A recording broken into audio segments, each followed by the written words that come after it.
চট্টগ্রামে প্রধান উপদেষ্টা ডক্টর ইউনূস যোগ দিবেন চট্টগ্রাম বিশ্ববিদ্যালয়ের পঞ্চম সমাবর্তনে। ভিত্তিপ্রস্তর স্থাপন করবেন নতুন কালুরঘাট সেতু। দুর্বৃত্তদের ছুরিকাঘাতে ঢাকা বিশ্ববিদ্যালয়ের শিক্ষার্থী ও ছাত্রদল নেতা শাহরিয়ার আলম শামু নিহত। মাঝরাতে উত্তাল ক্যাম্পাস। বরিশাল বিশ্ববিদ্যালয়ের ভিসি, প্রো ভিসি ও কোষাধ্যক্ষকে অব্যাহতি। নতুন উপাচার্য হলেন ডক্টর মোহাম্মদ তৌফিক আলম। বর্ষার আগেই কুড়িগ্রাম ব্রহ্মপুত্র নদে তীব্র ভাঙন। নদী গর্ভে বিলীন বাড়ি, রাস্তা ও ফসলি জমি। হুমকির মুখে শিক্ষা প্রতিষ্ঠান। জরাজীর্ণ কুষ্টিয়ার 150 বছরের কোর্ট স্টেশন, নেই মানসম্মত বিশ্রামাগার, বেহাল দশা শৌচাগারের, শেষ নেই ভোগান্তি। এবং সিরিয়ার ওপর থেকে নিষেধাজ্ঞা প্রত্যাহারের ঘোষণা ট্রাম্পের। উল্লাসে মেতেছে উঠেছে দেশটির জনগণ। জাতিসংঘ মহাসচিবের সাধুবাদ।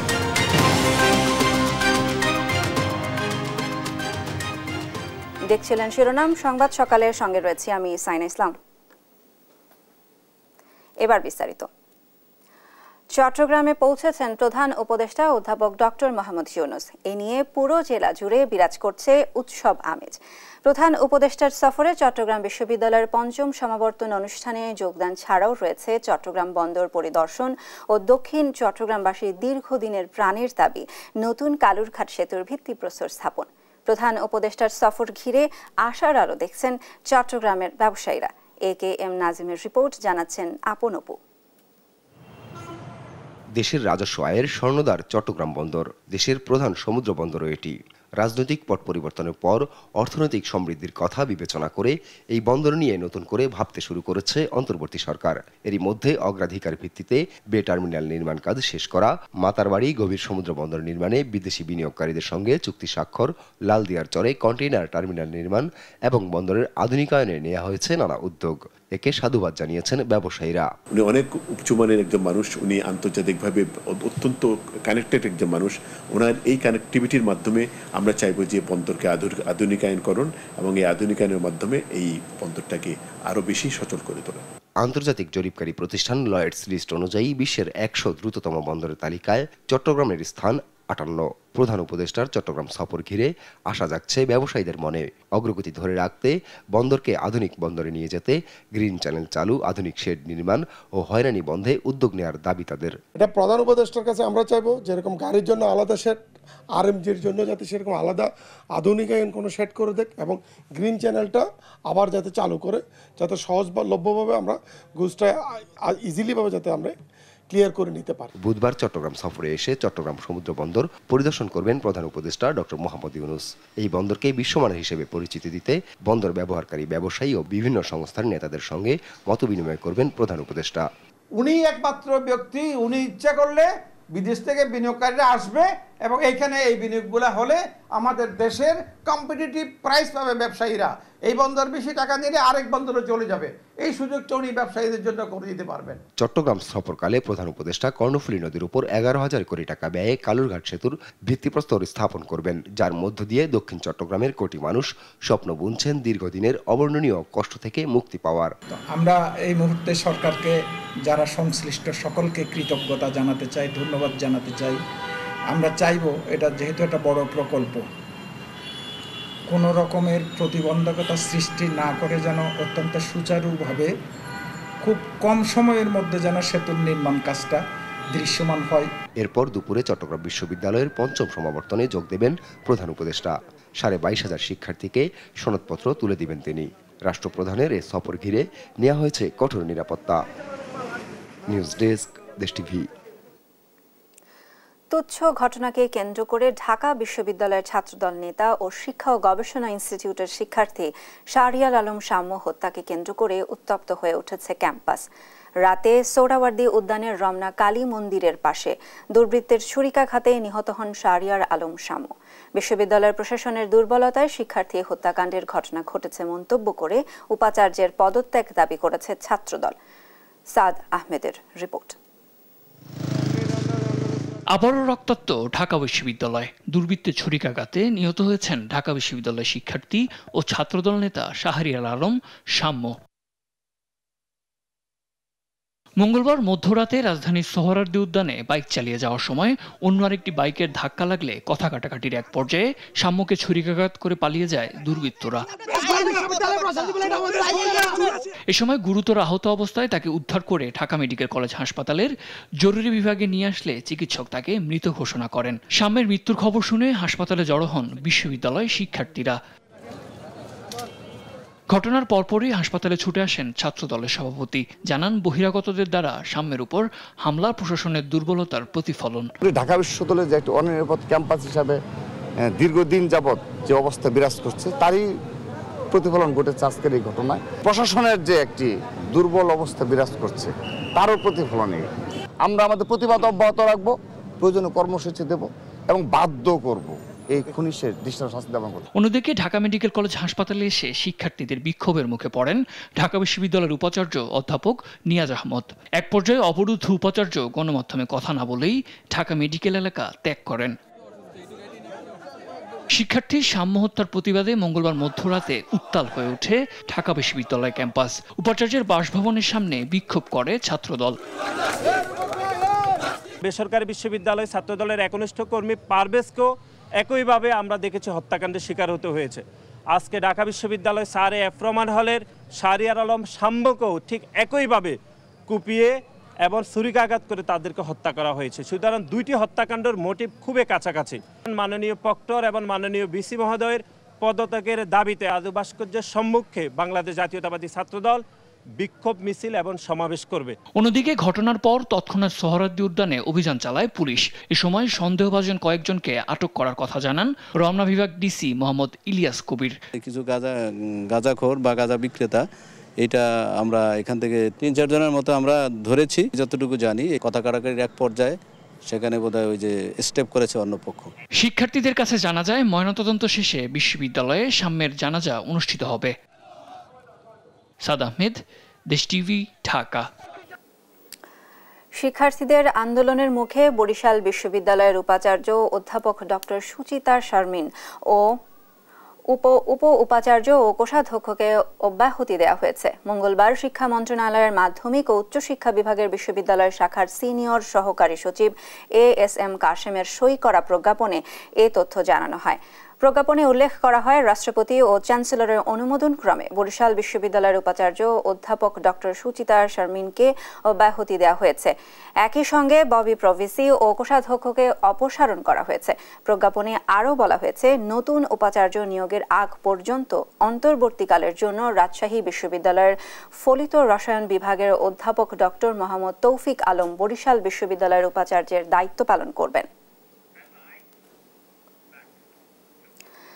আগামী জাতীয় সংসদ নির্বাচন সামনে রেখে ইউএনডিপির সহযোগিতায় ৩ বছর মেয়াদী প্রকল্প নিচ্ছে নির্বাচন কমিশন। কমিশনের সক্ষমতা বৃদ্ধির লক্ষ্যে এ প্রকল্পে 218 কোটি টাকা অর্থায়ন করবে সংস্থাটি। মঙ্গলবার অর্থনৈতিক সম্পর্ক বিভাগে এ সংক্রান্ত চিঠি পাঠিয়েছে নির্বাচন কমিশন। ব্যালট নামের এই প্রকল্পের মাধ্যমে নির্বাচন কর্মকর্তাদের প্রশিক্ষণ, অংশীজনদের সঙ্গে সেমিনার, সিভিক ভোটার এডুকেশন ও নির্বাচনের লজিস্টিক সাপোর্ট দেওয়া হবে।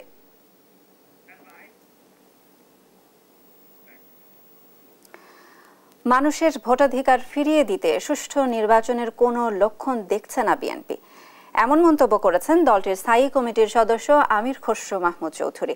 বলেন, গোষ্ঠী স্বার্থ রক্ষায় দেশকে আর একদিকে নিয়ে যেতে দেয়া হবে না। এদিকে রুহুল কবির রিজভী বলেন, শেখ হাসিনাকে রক্ষা করে ভারত বাংলাদেশকে আরেকটি কাশ্মীর বানাতে চায়। নিয়াজ মোর্শেদের প্রতিবেদন। মঙ্গলবার সকালে জাতীয় প্রেস ক্লাবে মাওলানা ভাসানীর ফারাক্কা লং মার্চ স্মরণে গণসমাবেশ উপলক্ষে আয়োজন করা হয় গোলটেবিল বৈঠকের। বৈঠকে উপস্থিত হয়ে বিএনপির সিনিয়র যুগ্ম মহাসচিব রুহুল কবির রিজভী তিস্তার পানি সমস্যা ভারতীয় আধিপত্যের অংশ মন্তব্য করে বলেন, ফারাক্কাবাদ বাংলাদেশের জন্য বিপর্যয় ডেকে আনবে। সামগ্রিকভাবে আমরা ভয়ঙ্কর এক প্রাকৃতিক বিপর্যয়ের মুখোমুখি। রাজশাহী আমাদেরই এলাকা, আমরা যে এলাকায় আমরা থেকেছি, এই ফারাক্কা বাঁধের ব্যাপারে বলেছি প্রাকৃতিক হবে, বিপর্যয় দেখা দেবে, হচ্ছেও তাই। কিছুদিন পানি খুললে পড়ে আপনার যে পানিটা আমরা পাচ্ছি সেখানে আর্সেনিকে ভর্তি। একই অনুষ্ঠানে যোগ দিয়ে বিএনপির স্থায়ী কমিটির সদস্য মেজর হাফিজউদ্দিন আহমেদ বলেন, মিয়ানমারের সম্পদের উপর সুপার পাওয়ারদের নজর পড়েছে, যার প্রভাবে বাংলাদেশও ক্ষতিগ্রস্ত হতে পারে। বাংলাদেশকে একটি শক্তিশালী রাষ্ট্রে নিয়ে যেতে চাই, আমরা ঐক্যবদ্ধ থাকতে চাই। কোনো ধরনের আগ্রাসনের সাথে আমরা জড়িত হব না। দেশের সামগ্রিক অর্থনৈতিক মুক্তি আমাদের লক্ষ্য। এই লক্ষ্য অর্জন করতে হলে আমাদের এই অ্যামেচার সরকার বাদ দিয়ে একটি নির্বাচিত সরকার দরকার। এদিকে প্রেস ক্লাবে ডাক্তার জাফরুল্লাহর তৃতীয় মৃত্যুবার্ষিকীর আলোচনা সভায় উপস্থিত হয়ে বিএনপির স্থায়ী কমিটির আরেক সদস্য আমির খসরু মাহমুদ চৌধুরী শেখ হাসিনার মালিকানার হাত বদল হয়েছে, তাই বলে দেশের মালিকানা দেওয়া হয়নি মন্তব্য করে দ্রুত নির্বাচন দেওয়ার আহ্বান জানান। দিনের শেষে আপনি যত সংস্কারের কথা বলবেন, দিনের শেষে সংস্কার হতে হবে গণতান্ত্রিক প্রক্রিয়ার মাধ্যমে। গণতান্ত্রিক প্রক্রিয়ার বাইরে গিয়ে কোনো সংস্কার করা যাবে না। এখানে কাউকে নতুন মালিকানা আমরা দিই নাই। বাংলাদেশের মানুষের মালিকানা অন্য কাউকে মালিকানা দেই নাই যারা আগামী বাংলাদেশের সংস্কার করবে। আর নির্বাচিত সরকার না আসলে দেশে কোনো বড় বিনিয়োগ আসবে না বলেও জানান তিনি। নিয়াজ মোরশেদ, দেশ টিভি, ঢাকা। দ্রুত নির্বাচন কেন্দ্রিক সংস্কার শেষে নির্বাচনের দাবি জানিয়েছে সিপিবির সাধারণ সম্পাদক রুহিন হোসেন প্রিন্স। জানান, নির্বাচন সুষ্ঠু ও গ্রহণযোগ্য করতে অর্থনৈতিক দুর্বৃত্ততা বন্ধ করতে হবে। মঙ্গলবার ঐকমত্য কমিশনের সঙ্গে সংলাপ শেষে এসব কথা বলেন তিনি। আর সংলাপের শুরুতে কমিশনের সহ সভাপতি ডক্টর আলী রিয়াজ বলেন, জুলাই অভ্যুত্থানে সংস্কারের যে আকাঙ্ক্ষা তৈরি হয়েছে তা বাস্তবায়নে সব দলের সঙ্গে কথা বলছে কমিশন। হাসান আল মাহমুদের রিপোর্ট। মঙ্গলবার সকালে ঐকমত্য কমিশনের সঙ্গে সংলাপে বসে বাংলাদেশের কমিউনিস্ট পার্টি সিপিবির 11 সদস্যের প্রতিনিধি দল। ঐকমত্য কমিশনের দেয়া 166 প্রস্তাবের বাইরে কমিশনের পূর্ণাঙ্গ সুপারিশের উপর আলোচনা করে সিপিবি। এ সময় জাতীয় ঐকমত্য কমিশনের সহসভাপতি ডক্টর আলী রিয়াজ বলেন, জুলাই অভ্যুত্থানে মানুষের মধ্যে যে সংস্কারের আকাঙ্ক্ষা তৈরি হয়েছে তা বাস্তবায়নে সব রাজনৈতিক দলের সঙ্গে কথা বলছে কমিশন। একটি জবাবদিহিতামূলক রাষ্ট্র, একটি রাষ্ট্র যা নাগরিকদের সমানভাবে মর্যাদা দিয়ে বিবেচনা করে, তাদের অধিকারকে সুরক্ষা করে, তার পথরেখা আমরা তৈরি করতে চেষ্টা করব। জাতীয় ঐকমত্য কমিশনের পক্ষ থেকে আমাদের লক্ষ্য হচ্ছে একটি জাতীয় সনদ, যাতে করে আমরা ভবিষ্যতের বাংলাদেশের পথরেখা কীরকম হবে তার একটা ধারণা পেতে পারি, তার একটা অগ্রযাত্রার পথ চিহ্নিত করতে পারি। পরে গণমাধ্যমের সঙ্গে কথা বলেন সিপিবির সাধারণ সম্পাদক রুহিন হোসেন প্রিন্স। বলেন, নির্বাচন কেন্দ্রিক সংস্কার শেষে নির্বাচনের দিকে যাওয়াই অন্তর্বর্তী সরকারের প্রধান কাজ হওয়া দরকার। বাইরের নানা শক্তি আমাদের দেশকে নানাভাবে অস্থিতিশীল করতে চায় এবং আমরা সংস্কারের নামে অন্য কোনো নামে যদি কালক্ষেপণ করে নির্বাচনকে বিলম্বিত করি, কারণ নির্বাচনই হচ্ছে জনগণের ম্যান্ডেট নিয়েই রাষ্ট্র পরিচালনা এবং গণতন্ত্রের ধারা এগিয়ে যাওয়া, তাহলে কিন্তু একটা ক্ষতিকর জায়গায় যাবে। সুতরাং আপনাদের দ্রুততার সাথে এবং ক্ষিপ্রতার সাথে নির্বাচন ব্যবস্থার আমূল সংস্কারের জন্য যেটা করা দরকার, যেটাই 9 মাসে হয়নি, দ্রুততম সময় করে আপনারা ওই কাজ করেন, না হলে কিন্তু এটা ঝুলে গেলে এই দায় আপনারা এড়াতে পারবেন না। নতুন করে সংবিধান রচনা, 4 মূলনীতির পরিবর্তন, দ্বিকক্ষ বিশিষ্ট পার্লামেন্ট ব্যবস্থার বিপক্ষে মত দেয় সিপিবি। অর্থনীতির দুর্বৃত্তায়ন, লুটপাটের ধারা অব্যাহত রেখে আমরা যত ভালো কথা লিখি, এইটা কোনো কার্যকরী ভূমিকা পালন করবে না। হাসান আল মাহমুদ, দেশ টিভি, ঢাকা। ইশরাক হোসেনকে ঢাকা দক্ষিণের মেয়রের দায়িত্ব বুঝিয়ে দেওয়ার দাবিতে দক্ষিণ সিটি কর্পোরেশনের সামনে চলছে মানববন্ধন। সেখানে রয়েছেন আমাদের সহকর্মী ফাহিম ইউসুফ, সরাসরি যুক্ত হচ্ছি তার সাথে। ইউসুফ, কি বলছেন আন্দোলনকারীরা? সেখানকার সার্বিক পরিস্থিতি কিরকম দেখছেন? আমাদের বিস্তারিত নিয়ে জানাবেন। এখন রাজধানীর যে নগর কার্যালয়, সেই প্রধান কার্যালয়ের যে মূল ফটকের ভেতরে রয়েছে, এখানে যদি একটু অবস্থান কর্মসূচি যে চলছে বিএনপি এবং তার নেতাকর্মীদের, সেটি একটু দেখাতে চাই। তারা মূলত এখানে জানাচ্ছিলেন যে ইশরাক হোসেনকে মেয়র করে যে গেজেট প্রকাশ করা হয়েছিল নির্বাচন কমিশন থেকে, সেই গেজেট অনুযায়ী অতি দ্রুত যাতে তাকে তার মেয়র পদে শপথ করিয়ে তাকে তার মেয়র পদটি বুঝিয়ে দেওয়া হয়। তাদের মূল দাবি এটি ছিল এবং এই দাবিকে ঘিরে তারা সকাল থেকে কিন্তু এখানে আসা শুরু করেছেন। সকাল 8টা থেকে নগর ভবন এবং তার আশপাশের যে অঞ্চলগুলো রয়েছে সেখান থেকে বিএনপি ও তার অঙ্গ সংগঠনের যেসব নেতাকর্মীরা রয়েছেন তারা এখানে অবস্থান কর্মসূচি পালন করছেন। মানববন্ধন কর্মসূচি শেষে তারা এখন কিন্তু যে নগর ভবন সে ভবনের মূল ফটকের ভেতরে তারা ঢুকে গিয়েছে। এখন যদি আমরা তাদের যে দাবিগুলো রয়েছে সে দাবি নিয়ে যদি একজনের সাথে কথা বলতে চাই তো আপনাদের মূল দাবিগুলো কি? আমাদের মূল দাবি হচ্ছে আমরা ভোট দিচ্ছি, আমাদের প্রতিনিধি চাই, নগর ভবনের প্রতিনিধি চাই। আমরা ঢাকাবাসী, আমরা ভোট দিয়েছি, আমরা প্রতিনিধি চাই। আমাদের নগর ভবনে আমরা মেয়র হিসাবে ইঞ্জিনিয়ার ইশরাক হোসেনকে দেখতে চাই। সেক্ষেত্রে আপনাদের কি এখন পর্যন্ত কোনো আলটিমেটাম দেওয়া হয়েছে কিনা, সময়সীমা বেঁধে দেওয়া? আলটিমেটাম আজকে কিছুক্ষণের মধ্যে দিব, কিছুক্ষণের মধ্যে আলটিমেটাম দিব, আমাদের নির্দিষ্ট ডেট দিব। এর মধ্যে যদি না হয় তাহলে আমরা লক্ষ লক্ষ জনতা নিয়ে শহীদ মিনারে গিয়ে প্রয়োজন বোধে আমরা শপথ পড়াবো ইনশাল্লাহ। যেটি শুনতে পাচ্ছিলেন যে তারা জানাচ্ছিলেন আমাদের যদি এখানে ইশরাক হোসেনকে সরকার তার যে পদটি রয়েছে তার যে মেয়র পদটি যদি বুঝে না দেন সেক্ষেত্রে যদি আজকের মধ্যে শপথ না করান তারা অতি দ্রুত শহীদ মিনারে গিয়ে তারা শপথ করাবেন। তাছাড়া অনেক নেতাকর্মীদের কাছ থেকে আমরা জানতে পেরেছি যে আলটিমেটামের যে বিষয়টি সেটি হচ্ছে আজকে ঘোষণা হতে পারে যে কতটুকু সময়ের মধ্যে তাকে এই পদটি বুঝিয়ে দেয়া হতে হবে। তো তাছাড়া তারা আমাদেরকে জানাচ্ছিলেন যে ইশরাক হোসেন মূলত ট্রাইব্যুনালের যে রায় সেই রায় অনুযায়ী তাকে যে পূর্ববর্তী সরকারের সময় যে মেয়র নির্বাচন হয়েছে সে মেয়র নির্বাচন অনুযায়ী তাকে মেয়র ঘোষণা করেছিল এবং সে অনুযায়ী কিন্তু ইসি একটি গ্যাজেটও প্রকাশ করেছিল। তো গ্যাজেট অনুযায়ী তারা মূলত এই যে মেয়র পদে শপথ সেই শপথটি চাচ্ছিলেন।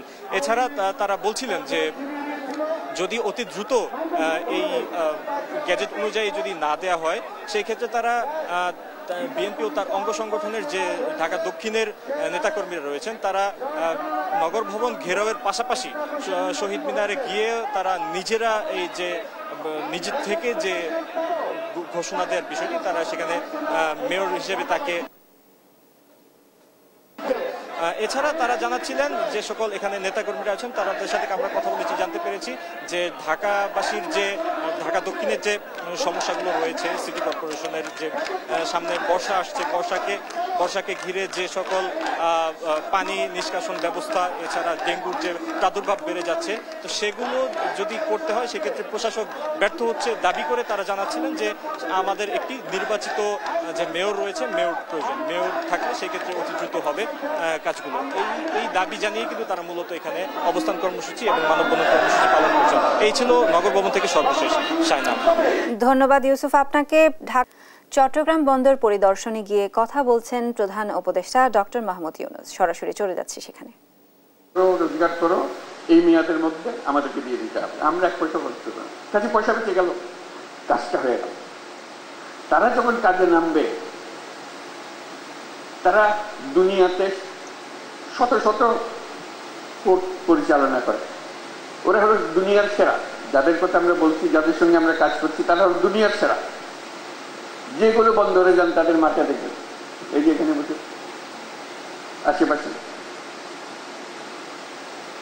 কাজে তারা যখন একটা বন্দরের দায়িত্ব নেয় তারা আমাদের মতো করে বানাবে না, তারা যে পর্যায়ে বন্দর চালায় দুনিয়াতে, কারণ এটা তাদের বন্দর। লিজ যখন দিয়েছি, তারা যখন বানাচ্ছে এটা তাদের বন্দর, তাদেরকে রোজগার করে টাকাটা উঠাতে হবে। তারা তাদের সেই প্রযুক্তি দিয়ে এটাকে বানাবে। কথাটা এখানেই শেষ হলো না যে তাদের প্রযুক্তি দিয়ে বানাবে। তারা আগে যত টার্মিনাল বানিয়েছে, বন্দর বানিয়েছে, যেখানে যেখানে বানিয়েছে, তাদের অভিজ্ঞতা রয়েছে। তাদের সেই সর্বশেষ প্রযুক্তি, সর্বশেষ অভিজ্ঞতা এখানে আনবে। যখন শুরু করেছিল তখনকার অভিজ্ঞতা না, যখন এখন যেটা করছে যে এই বন্দরে আমরা এমন করবো যাতে টাকাটা তাড়াতাড়ি তুলতে পারি, আরো বেশি টাকা উঠাতে পারি, এটা আমাদের লাভ। তোমরা যন্ত্রটা বানিয়ে দিয়ে গেলে আমরা এটা চালাবো এখান থেকে, তোমাদের মেয়াদ যখন শেষ হয়ে যাবে। আমাদের টাকা লাগলো না, আমাদের অভিজ্ঞতা লাগলো না, তাদের অভিজ্ঞতা দিয়ে শুরু হলো। আমরা প্রযুক্তির শেষ মাথা থেকে শুরু করলাম, উচ্চতম শীর্ষ থেকে শুরু করলাম, সেটুকু আমরা পেলাম। যখন সবাই হাহা করে আমাদের সব চাকরি চলে গেল। তা বললাম যে ওরা যে আসছে, ওরা কি তাদের দেশ থেকে লোকজন নিয়ে আসবে, শ্রমিক নিয়ে আসবে যে চালানোর জন্য? ওরা তো তোমাদের এখান থেকে লোক নিয়ে যায় তাদের চালানোর জন্য। কাজে এই কারখানা, এই বন্দর চালাতে হলে আমাদের লোকে তো চালাবে, এটার থেকে গত্যন্তর নেই। কারণ আমাদের লোকে শিখিয়ে দিলে খুব সহজে সে শিখে ফেলে, তার লাভ, খরচ কম। চিন্তা করো, এক থেকে ইউরোপ থেকে শ্রমিক এনে যদি আমাদের বন্দর চালাতে হয়, ওই ব্যবসা লাভ করবে। এখানকার মানুষ দিয়ে তাকে চালাতে হবে যদি বন্দর চালাতে হয়। বলছে তারা তো যন্ত্রপাতি এনে ফেলবে, শ্রম লাগবে, ঠিক কথা, কিন্তু বন্দরও তো বড় হবে, ক্যাপাসিটিও বড় হবে। কাজে যেখানে আগে একজন লাগতো, এখন বন্দর বড় হওয়ার ফ্যাক্টরি 5 জন লাগবে। প্রযুক্তি সত্ত্বেও সেটা রয়েছে। আমার দৃষ্টি সেটা না, সেই যুক্তিকে আমি বলি না যে হ্যাঁ যুক্তি। আমি বলি যে যদি 5 বছর লাগে, আজকে কন্ট্রাক্ট দিয়ে দিলাম, সই করে দিলাম, 5 বছর লাগলো এটাকে বন্দর হিসেবে পরিচালনা করতে, ধরলাম 30 সাল, 30, 31, 5 বছর। 5 বছর পরে তারা কাজ শুরু করলো, সত্যিকার এর মধ্যে কাজ শুরু হবে, কিন্তু সত্যিকার ফুল স্পিডে কাজ শুরু করলো। চট্টগ্রাম বন্দর পরিদর্শনে গিয়ে কথা বলছেন ডক্টর মোহাম্মদ ইউনূস। আমরা এতক্ষণ সরাসরি যুক্ত ছিলাম সেখানে। বর্ষার শুরু হওয়ার আগেই কুড়িগ্রামের ব্রহ্মপুত্র নদে পানি বাড়ার তীব্র ভাঙন দেখা দিয়েছে। নদী গর্ভে বিলীন হয়েছে একাধিক বাড়ি, রাস্তা ও ফসলি জমি। হুমকির মুখে রয়েছে শিক্ষা প্রতিষ্ঠান, হাটবাজার ও মসজিদ। স্থানীয় পানি উন্নয়ন বোর্ড জানায় তারা ঊর্ধ্বতন কর্তৃপক্ষের অনুমতির ভিত্তিতে ব্যবস্থা নিচ্ছে। সহকর্মী জুয়েল রানার তথ্য ও ছবিতে অঙ্কন চৌধুরীর রিপোর্ট। ব্রহ্মপুত্র নদে বাড়ি বিলীন হওয়ার আশঙ্কায় ভুক্তভোগীরা আগে থেকেই নিরাপদ স্থানে সরে যাচ্ছে। হুমকিতে রয়েছে হাটবাজার, শিক্ষা প্রতিষ্ঠান, মসজিদ, মাদ্রাসা, ঘরবাড়ি ও ফসলি জমি। এই দৃশ্য দেখা যাচ্ছে কুড়িগ্রামের উলিপুর উপজেলার বেগমগঞ্জ ইউনিয়নের রসুলপুর এলাকায়, যেখানে কয়েকদিনে 10টি বসতবাড়ি নদীতে বিলীন হয়েছে। জমা জমি অনেক ছিল, সব জমা জমি নদীতে গেছে। এখন যে বাড়িটা, এখন বাড়িটাও থাকে না। যা ঘরটা যে নিয়ে এক জায়গায় মানে দাঁড় করাবো, সে দাঁড় করার মতো জায়গাটা নাই। এদিকে আমাদের যা সয় সম্পদ ছিল সব এদিকে চলে গেছে। স্থানীয়রা বলছে আগেভাগে ব্যবস্থা না নেওয়ায় 100 বছরের পুরনো গ্রাম, রাস্তা ও ভেঙে যাচ্ছে। মাদ্রাসা ও মসজিদও ঝুঁকিতে রয়েছে। দ্রুত স্থায়ী ভাঙন রোধ ব্যবস্থার দাবি তাদের। বাড়িঘর ভাঙি যদি সব শেষ, এখন আমরা যাবো কোথায়, আসবো কোথায়? যদি ইয়েতে মরাই অনেক ভালো।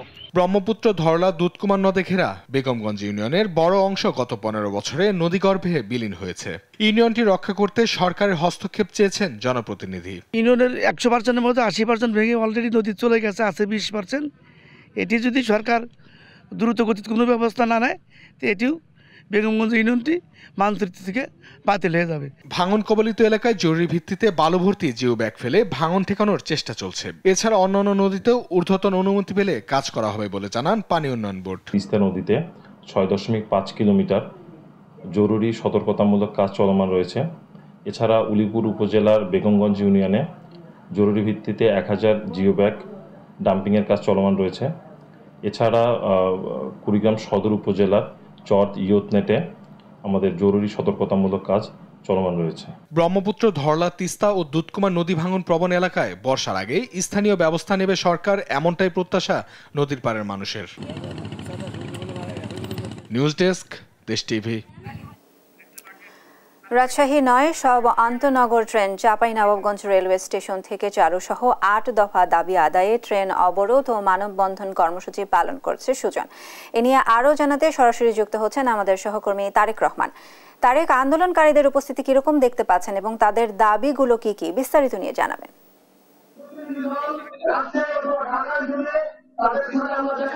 সাইনা, আন্তনগর, বনলতা এক্সপ্রেস, পদ্মা, শিলচরি, ধূমকেতু, মধুমতি সহ যে সকল ট্রেনগুলো রাজশাহী পর্যন্ত আসে সেই ট্রেনগুলো যেন চাঁপাইনবাবগঞ্জের শেষ সীমান্ত একেবারে পর্যন্ত যেন সম্প্রসারণ করা হয়, এই দাবি নিয়ে কিন্তু চাঁপাইনবাবগঞ্জের সব শ্রেণী পেশার মানুষ কিন্তু বেশ কয়েকদিন ধরে আন্দোলন চালিয়ে যাচ্ছে। তারা দাবি জানাচ্ছেন চাঁপাইনবাবগঞ্জের মানুষকে অত্যন্ত কষ্টের সঙ্গে কিন্তু এই সড়ক দিয়ে বা বিভিন্ন মাধ্যম দিয়ে যাতায়াত করতে হয়। আজকে কিন্তু সুশাসনের জন্য নাগরিক সুজনের ব্যানারে চাঁপাইনবাবগঞ্জের যে প্ল্যাটফর্ম আছে, রেলের প্ল্যাটফর্মে কিন্তু মানববন্ধন অনুষ্ঠিত হচ্ছে। মানববন্ধনে কিন্তু লোকাল একটি ট্রেন, রাজশাহীগামী লোকাল ট্রেন মল্লিকা এক্সপ্রেস, সেই ট্রেনটিকে আপনারা দেখতে পাচ্ছেন অবরুদ্ধ করে রাখা হয়েছে। এই মুহূর্তে সুশাসনের জন্য নাগরিক সুজনের নেতৃবৃন্দ বক্তব্য রাখছে। আপনাকে যদি আমি একটু বলে রাখতে চাই, এখানে বিভিন্ন রাজনৈতিক দলের নেতৃবৃন্দ কিন্তু অংশগ্রহণ করছেন। তারা কিন্তু দাবি জানাচ্ছেন যে সকল ট্রেনগুলো বন্ধ রয়েছে সেই ট্রেনগুলো যেন অনতিবিলম্বে যেন চাঁপাইনবাবগঞ্জ পর্যন্ত সম্প্রসারণ করা হয়। ইতিমধ্যে আপনাদেরকে বলে রাখি কি আগামীকালকে কিন্তু চাঁপাইনবাবগঞ্জে যে ঢাকা আস্থা সমিতি আছে সেই সমিতির লোকজনও কিন্তু এই রেলপথ অবরোধ করবে বলে তারা কিন্তু ঘোষণা দিয়েছে। এখানে আমাদের সঙ্গে কথা হচ্ছে সুশাসনের জন্য নাগরিক সুজনের নেতৃবৃন্দের সঙ্গে। তারা বলছেন সরকারের পক্ষ থেকে যতক্ষণ পর্যন্ত এটা আশ্বস্ত করা হবে এবং প্রতিশ্রুতি দেওয়া হবে যে চাঁপাইনবাবগঞ্জ পর্যন্ত সম্প্রসারিত হচ্ছে ট্রেনগুলো, ততক্ষণ পর্যন্ত তারা কিন্তু এই আন্দোলন চালিয়ে যাবে। আমরা একজন বক্তার সঙ্গে একটু কথা বলতে চাই। আসলে একটু আপনারা বলবেন আপনাদের আন্দোলন কি নিয়ে, আপনাদের আন্দোলন সম্পর্কে একটু জানতে চাই। প্রিয় সাংবাদিকবৃন্দ, আপনারা ইতিমধ্যে অবগত হয়েছেন চাঁপাইনবাবগঞ্জে বসবাস করেন 17 থেকে 18 লক্ষ লোক। এখানকার 5টি উপজেলা, 4টি পৌরসভা, 4টি পৌরসভা সহ এখানে অর্থনৈতিক স্বাবলম্বন করার জন্য এখানে গুরুত্বপূর্ণ ভূমিকা রাখছে। আজকে জনপ্রতিনিধি হিসাবে আপনাদের সম্মুখে আমি বলতে চাই, আজকে 18 লক্ষ লোক চাঁপাইনবাবগঞ্জের মানুষ এই গণদাবির সাথে ঐক্যতা ঘোষণা করছে। আপনি শুনছিলেন কি এখানকার একজন জামায়াত ইসলামী নেতা বলছিলেন যে চাঁপাইনবাবগঞ্জে প্রায় 18 লক্ষ মানুষের জন্য একটি মাত্র বড়লতা ট্রেন আছে ঢাকাগামী, সেটা তো কিন্তু মাত্র 60 থেকে 68টি সিট বরাদ্দ থাকে। এক্ষেত্রে কিন্তু চাঁপাইনবাবগঞ্জে যারা যাত্রী থাকে তারা কিন্তু বিড়ম্বনাতে পড়তে হয়, তাদেরকে বিভিন্ন বাহনে তাদেরকে যাতায়াত করতে হয়। আমরা যে বিষয়টি জানতে পারছি যে বিগত ফ্যাসিস্ট সরকারের যে রাজশাহী সিটি কর্পোরেশনের মেয়র ছিল খায়রুজ্জামান লিটন, ওই লিটনের ইন্ধনে এবং বাস মালিক সমিতির ইন্ধনে কিন্তু এই ট্রেনগুলো বিশেষ করে বন্ধ রাখা হয়েছিল। সেই ট্রেনগুলো যেন অনন্ত বিলম্বে চালু করা হয়, এটি চাঁপাইনবাবগঞ্জ মানুষের প্রত্যাশা। জি সাইরা, এ ছিল আমার কাছে চাঁপাইনবাবগঞ্জের ট্রেন অবরোধ নিয়ে সর্বশেষ পরিস্থিতি। ধন্যবাদ তারেক আপনাকে। 8 দফা দাবি ও রেল লাইন অবরোধ করে মানববন্ধন করছে চাঁপাইনবাবগঞ্জবাসী। এ নিয়ে বিস্তারিত নিয়ে যুক্ত ছিলেন আমাদের সহকর্মী।